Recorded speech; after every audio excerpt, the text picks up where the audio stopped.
안녕하십니까, 매트릭입니다. 평생 모은 퇴직금으로 사장님 소리 한번 들어보는 게 소원이었습니다. 내 가게 하나 차려서 남은 인생 편안하게 살고 싶었습니다. 이런 소박한 꿈을 안고 시작한 가게가 어째서 3년도 버티지 못하고 폐업의 길로 들어서는 걸까요?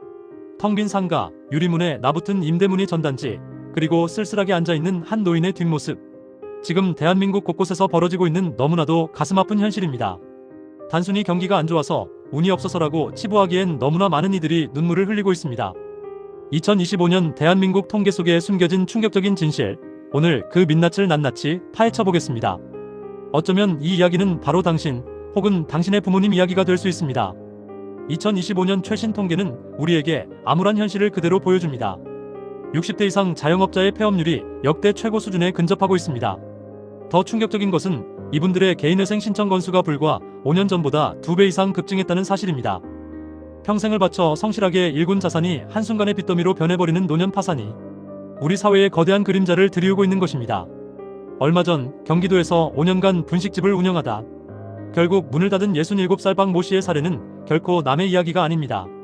박 씨는 퇴직금 2억 원에 은행 대출 1억 원, 총 3억 원이라는 전 재산을 가게에 쏟아부었습니다. 처음 1년은 그럭저럭 괜찮았지만 행복은 길지 않았습니다. 갑자기 건물주가 월세를 50만 원이나 올렸고 계란 한 판에 만 원을 넘나드는 등 재료비와 인건비는 하늘 높은 줄 모르고 치솟았습니다. 하지만 가게를 찾는 손님의 발길은 점점 뜸해졌습니다. 결국 버티고 버티다 더는 버틸 수 없는 지경에 이르렀고 지금은 신용불량자라는 낙인이 찍힌 채 깊은 절망에 빠져 있습니다. 월세, 재료비, 인건비라는 삼중고에 우리 아버지, 어머니들이 속수무책으로 무너져 내리고 있는 것입니다. 그런데 이 모든 고통의 근원을 파고 들어가 보면 우리가 미처 알지 못했던 거대한 구조적 문제가 도사리고 있습니다. 바로 상업용 부동산 대출이라는 시한폭탄입니다. 언론에서는 연일 역대 최대 규모라며 경고의 목소리를 높이고 있습니다. 특히 부동산 프로젝트 파이낸싱, 즉 PF와 맞물린 자영업자 부채 총액이 무려 361조 원을 넘어섰다는 분석까지 나오고 있습니다. 이 복잡한 구조를 최대한 쉽게 설명해 보겠습니다. 건물주들은 은행에서 막대한 돈을 빌려 상가를 짓거나 매입합니다. 그리고 그들은 빌린 돈의 이자와 원금을 무엇으로 갚을까요? 바로 자영업자들에게 받는 월세로 갚아나갑니다. 그런데 최근 몇 년간 금리가 가파르게 오르면서 건물주가 은행에 내야 할 이자 부담이 눈덩이처럼 불어났습니다. 자, 여기서 문제가 발생합니다. 건물주는 자신의 손해를 줄이기 위해 가장 손쉬운 방법을 선택합니다. 바로 월세를 올리는 것입니다. 결국 우리 자영업자들은 장사가 잘 되든 안 되든 내가 번 돈으로 건물주의 대출 이자를 대신 갚아주는 꼴이 되어버린 겁니다. 나의 월세가 사실은 건물주의 빚이었다는 충격적인 진실과 마주하게 되는 것이죠. 이 거대한 빚의 거품이 터지는 순간 가장 먼저 길거리로 내몰리는 것은 가장 약한 고리인 세입자, 바로 우리 자영업자들입니다.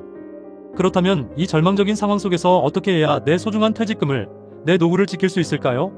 지금과 같은 고금리, 고물가 시대에 무리한 대출을 끼고 섣불리 창업에 뛰어드는 것은 불길 속으로 걸어 들어가는 것과 같습니다. 대박의 허황된 꿈을 쫓기보다 현실에 발을 딛고 생존을 고민해야 할 때입니다. 퇴직금을 지키는 가장 현실적인 방법 3가지를 제안합니다. 첫째, 정부 지원 제도를 100% 활용하십시오. 많은 분들이 잘 모르지만 찾아보면 정부와 지자체에서 운영하는 훌륭한 지원책들이 정말 많습니다. 예를 들어 중장년 기술창업센터나 신사업 창업사관학교 같은 곳에서는 저렴한 비용으로 창업교육을 받고 전문가의 컨설팅을 받으며 실제 사업 아이템을 검증해 볼 수 있습니다. 전 재산을 걸고 도박을 하기 전에 최소한의 비용으로 시장을 테스트해보는 안전장치를 반드시 마련해야 합니다. 둘째, 창업만이 유일한 길이 아니라는 사실을 받아들이고 재취업과 기술교육으로 눈을 돌리십시오. 사장님이라는 허울 좋은 이름보다 중요한 것은 매달 통장에 찍히는 안정적인 현금 흐름입니다. 각 지자체에서 운영하는 기술교육원이나 폴리텍 대학 등에서는 용접, 전기, 설비, 조경 등 제2의 인생을 열어줄 전문 기술을 배울 수 있는 기회가 열려 있습니다.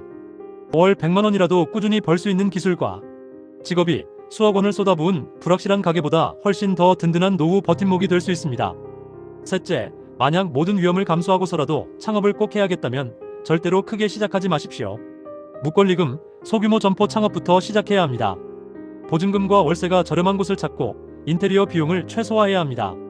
최근 트렌드에 맞춰 배달을 전문으로 하는 소규모 식당처럼 초기 투자금을 기존 방식의 10분의 1로 줄여서 시작하는 지혜가 필요합니다. 작게 시작해서 실패의 위험을 최소화하고 사업이 안정권에 들어섰을 때 점진적으로 확장하는 것이 가장 현명한 전략입니다. 대박의 꿈보다는 생존을 먼저 고민해야 할 때입니다. 오늘 제가 드린 말씀이 은퇴를 앞둔 우리의 부모님 혹은 창업을 고민하는 주변 친구나 동생에게 꼭 필요한 이야기라고 생각하신다면 지금 바로 이 영상을 공유해 주십시오.